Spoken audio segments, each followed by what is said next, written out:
Second phase के इस दौर के बाद दिल्ली काफ़ी अरसे के बाद जाना हुआ है और स्वाभाविक रूप से दिल्ली में हमारे हिमाचल प्रदेश के जो मेजर प्रोजेक्ट्स जिसका फॉलोअप करने की ज़रूरत थी उस सिलसिले में केंद्र में विभिन्न विभागों के मंत्रियों से मिला हूँ और विस्तार से बातचीत हुई है और मुझे इस बात की प्रसन्नता है कि बहुत संतोषजनक बातचीत हुई है और उसके साथ मैं कह सकता हूं कि एक तो हमारा जीएसटी कंपनसेशन का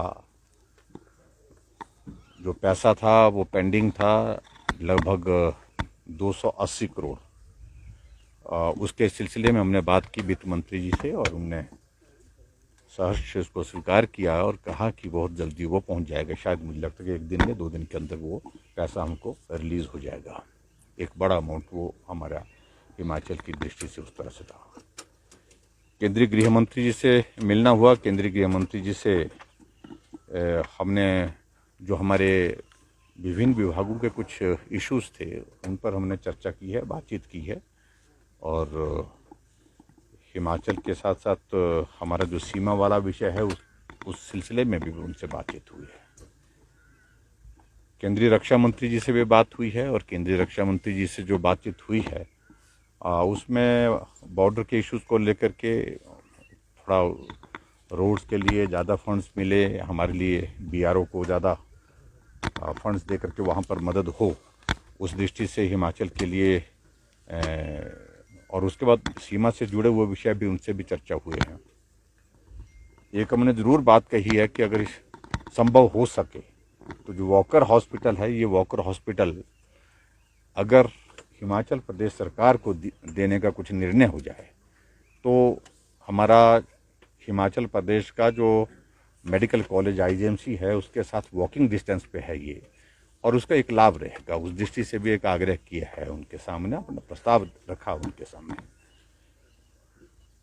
उसके अतिरिक्त केंद्रीय पेट्रोलियम मिनिस्टर से भी बातचीत हुई है। उनसे हमने आग्रह किया कि हमको ऑक्सीजन के डी टाइप और बी टाइप सिलेंडर जो उनने उपलब्ध करवाए भी हमको बड़ी संख्या में, हमने कहा हमारी स्टोरेज कैपेसिटी हम आने वाले समय के लिए बढ़ाना चाह रहे हैं, उस दृष्टि से वो हमको उसमें सहयोग करें। तो उन्होंने कहा है कि हम लगभग 1000 D type cylinder Himachal Pradesh को उपलब्ध करवाएंगे ताकि हम ऑक्सीजन की स्टोरेज के लिए जो है वो बेहतर ढंग से काम कर सके। और इसके अतिरिक्त और भी विषयों पर उनसे बातचीत हुई है। केंद्रीय मंत्री जो नागरिक उड्डयन का ये डिपार्टमेंट देखते हैं, पुरी जी, तो उनसे भी बातचीत हुई और उनसे विशेष तौर से जो हमारे शिमला हेलीपोर्ट के लिए कुछ एक औपचारिकता रहती हैं उसको हमने कहा कि उसको जल्दी हम फंक्शनल करना चाह रहे हैं। और उसके अतिरिक्त मंडी ग्रीनफील्ड एयरपोर्ट के लिए, ग्रीनफील्ड एयरपोर्ट के साथ में कांगड़ा एयरपोर्ट की एक्सपेंशन, इन सारे विषयों पर डिटेल में बातचीत हुई है। और मुझे इस बात की भी प्रसन्नता है कि मंडी के लिए वो सर्वे के लिए वो टीम पिछले कल वहाँ मंडी पहुँच चुकी है और आज से वो सर्वे और सारी ओएलएस सर्वे की जो एक फॉर्मेलिटीज़ हैं जो है वो लीडार सर्वे जो है वो आज से वो शुरू कर देंगे और उसके बाद मुझे लगता है कि निश्चित रूप से तेज़ी से कुछ विषय आगे बढ़ेंगे उस दृष्टि से। इसके अतिरिक्त हमारा पार्टी के सम्मानीय राष्ट्रीय अध्यक्ष जगत प्रकाश नड्डा जी से संगठन सरकार के विषयों पर हमेशा बातचीत होती रहती है क्योंकि उनका ताल्लुक हिमाचल से है और स्वाभाविक रूप से हिमाचल की छोटी बड़ी बात के बारे में वो जानकारी रखते हैं। तो वो बातें आपके लिए साझा करने के लिए नहीं हैं, लेकिन अच्छी डिटेल में बातचीत इस दृष्टि से हुई है। उपचुनाव की तारीख तय हो जाए उसके बाद चुनाव लड़ेंगे और निश्चित रूप से 3 उपचुनाव जो निर्धारित हैं, एक लोकसभा का, 2 विधानसभा के, तीनों में जीतने की रणनीति बना करके आगे बढ़ेंगे। उनने यही कहा कि आप सारी चीज़ों का लेकर आकलन करिए, असेसमेंट करिए, क्या बेहतर करना होगा और पार्टी जो भी इस सिलसिले में निर्णय लेगी उस में आगे बढ़ करके हम पार्टी की जीत को सुनिश्चित हिमाचल प्रदेश में सब मिल करके करने की कोशिश करेंगे। कैंडिडेट सिलेक्शन पे कोई बात हो पाई है सर?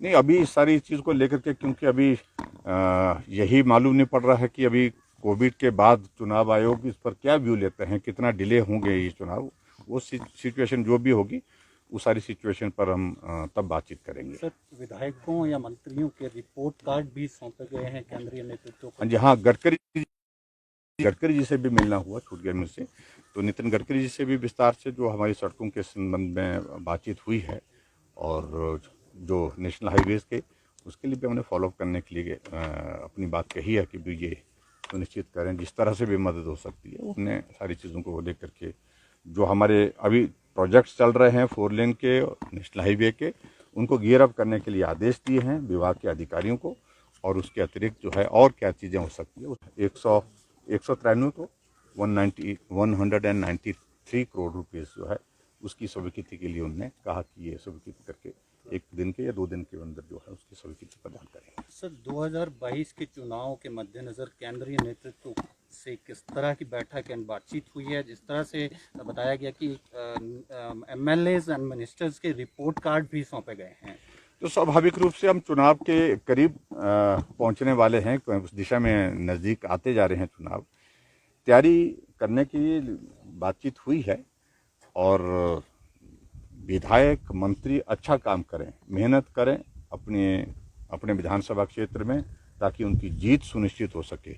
उन सारी चीज़ों के लिए बातचीत होती रहती है, पहले भी बातचीत होती रहती है, लेकिन अब की बार भी बातचीत हुई है और उस बात को सुनिश्चित करेंगे कि विधायक और मंत्री काम करें और मेहनत करें ताकि भारतीय जनता पार्टी की सरकार 2022 में फिर से बन सके। सर, मंत्रियों के विभागों में भी सर कोई बदलाव या ऐसा कोई आपको लगता है कि परफॉर्मेंस की दृष्टि से कुछ चीज़ें?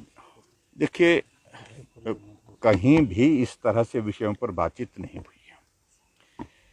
इतना जरूर है जब बदलाव की बात होगी उस सारे विषय में आपको सूचना दे दी जाएगी, जब भी बदलाव होगा जानकारी मिल जाएगी। लेकिन फिलहाल इस सारी चीज़ के लिए हमको बेहतर ढंग से काम करना है, मिलकर के काम करना है। पार्टी और संगठन को मजबूत, ये पार्टी संगठन को और उसके साथ सरकार को मजबूती कैसे मिल सकती है, उन सारी बातों को लेकर के सुनिश्चित करने की ज़रूरत जहाँ जहाँ भी लगती है उन सारी चीज़ों को लेकर के हम करेंगे। सर, डलहौजी का नाम बदलने की डिमांड आ रही है, नेताजी नगर बनाए जाने की मांग आ रही है, पहले शिमला की भी मांग आ रही थी। क्या गवर्नमेंट इसको कंसीडर करेगी या this issue should not be discussed? अभी तो हमारे ध्यान में आया नहीं ये विषय, आपके ध्यान से आया विषय। सुब्रमण्यम स्वामी ने जो है पत्र लिखा है राज्यपाल, लेकिन मंशा क्या है सर सरकार? लेकिन अभी तक इन सारी चीज़ों को लेकर के कोई बड़ी इस प्रकार की मंशा नहीं है। मैंने कहा कि अभी तक इस तरह की हमको जानकारी भी नहीं आई है कि भी बदलने के लिए आगे कोई आया है। सर, कैबिनेट भी 11 को है, तो क्या जो अभी जो बंदिशें हैं 14 तक, क्या उनको सर कुछ ढिलाई दी जा सकती है? आपको लगता है कि 11 को हम फिर से बैठ करके कैबिनेट बैठेगा और उसके बाद विचार करेंगे। कुछ रिलैक्सेशन देने के लिए कुछ आग्रह आ रहे हैं अब, क्योंकि कोविड के मामलों में कमी आई है निश्चित रूप से। अब हमारे पास काफ़ी तेज़ी से नंबर हमारा एक्टिव केसेस का कम हुआ है, तो ऐसी सूरत में कुछ बातें करने की ज़रूरत होगी तो विचार करेंगे। लेकिन अभी तक 11 तक जो निर्णय हमने किए हैं वो निर्णय अभी तक पब्लिक ट्रांसपोर्ट के लिए मांग है। बिजनेस एस्टेब्लिशमेंट्स को ज़्यादा समय तक खोलने की बात आ रही है। इसके अलावा और भी कुछ चीज़ों को लेकर के आ रही है बात। ये जो हमारे बॉर्डर पर एंट्री का विषय है, जिसमें रजिस्ट्रेशन की एक प्रोसेस हमने रखी है अभी तक, उसमें परिवर्तन करने के लिए कह रहे हैं कि अब खोल देना चाहिए। इन सारी चीज़ों पर विचार। जिस तरह से सर सख्ती जो अभी कोरोना कर्फ्यू इम्पोज है, लेकिन लोग लापरवाही बरत रहे हैं, क्या इसको और सख्त किया जाएगा जब तक कोरोना कर्फ्यू इम्पोज है स्टेट में? मेरा तो यही कहना है कि सख्ती करने की ओर से सरकार को ज़रूरत नहीं पड़नी चाहिए। लोग स्वयं आगे आकर के कोविड से बचना है, कोविड से बचाना है खुद को भी और दूसरे को भी। ऐसे में थोड़ा अपने आप सेल्फ डिसिप्लिन को जो है वो मेंटेन करने की कोशिश करें, कोविड के प्रोटोकॉल को उसका पालन करें। सर, बॉर्डर पे जो चर्चा हुई है, जो आप कह रहे हैं इंफ्रास्ट्रक्चर डेवलपमेंट की बात हुई है, क्या इस पे एग्री हुए हैं? क्या हेलीपोर्ट निश्चित रूप से देखिए, अब काम का दौर है, काम होंगे, तेज गति से काम होंगे, इस बात को लेकर मैं बड़ा स्पष्ट कहना चाहता हूं। और जो खास तौर से कुछ जगह सोशल मीडिया में चंडू खाने की खबरें ऐसी चलती ये होने वाला, उनको मैं साफ कर रहा हूं, मैं यहाँ हूँ, 2022 में भी यही होगा। नहीं सर, बॉर्डर वाला हाँ जी। क्वेश्चन, जो इंफ्रास्ट्रक्चर डेवलपमेंट की बॉर्डर की बात की थी, विजिट भी करके आए। क्या आश्वासन मिला है, क्या पहले ना उस सारी चीज़ के देखिए जानकारी जितनी कर देनी होती है वो जानकारी दी है। उसके बाद अपने आप जो है वो मंत्रालय में जो है अपने फीडबैक से, क्योंकि वहाँ उनके पास मैकेनिज्म फीडबैक का बहुत बेहतर होता है, पर्टिकुलरली बॉर्डर एरिया का। लेकिन एक इस प्रदेश के मुख्यमंत्री होने के नाते मेरा ये दायित्व बनता है, तो वो जानकारी दी। आखिर में सर, जैसा आपने कहा सोशल मीडिया में चर्चा हो गई है, मंडी पार्लियामेंट्री से आपके मंत्री महेंद्र सिंह का नाम सोशल मीडिया में चल रहा है, क्या वास्तविकता है, क्या कोई देखिए, चर्चा हुई है? सोशल मीडिया को कतई भी गंभीरता से ना कोई लेता है, ना लेने की जरूरत है। पार्टी निर्णय करेगी किसको चुनाव लड़ाना है, और पार्टी चुनाव लड़ाने के लिए जिस व्यक्ति के लिए निर्णय करेगी उस पर एक चिंतन होता है, मंथन होता है, फीडबैक लिया जाता है। उसके बाद पार्टी की एक लंबी कंसल्टेशन के बाद जो है पार्टी का नेतृत्व निर्णय करता है। सोशल मीडिया कोई आधार नहीं होता है, और सोशल मीडिया जिस प्रकार की कुछ चीज़ों की जो खबरें चलाने की कोशिश करते हैं, मैं बड़ा स्पष्ट कह रहा हूँ इस सारी चीज़ को कि उससे कुछ नहीं होने वाला है, और उल्टा उनकी जो है फजीयत होती है।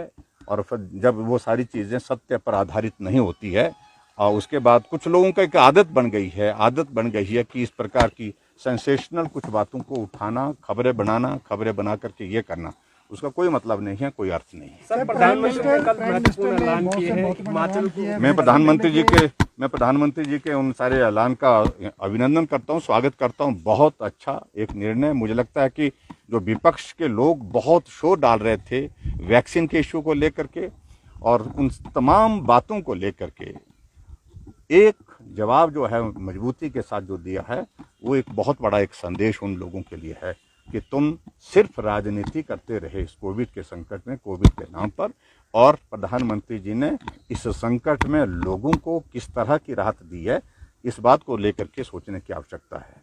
वैक्सीन फ्री 18 से ऊपर के आयु के लिए ये निर्णय लिया, और 25% जो है वो प्राइवेट हॉस्पिटल में देने के लिए भी उन्होंने निर्धारित कर दिया। लेकिन उसमें सर्विस चार्जेस भी तय कर दिया कि 150 रुपये से ज़्यादा, 150 रुपये से ज़्यादा सर्विस चार्जेस उसमें नहीं लिए जाएंगे। प्रधानमंत्री गरीब कल्याण योजना के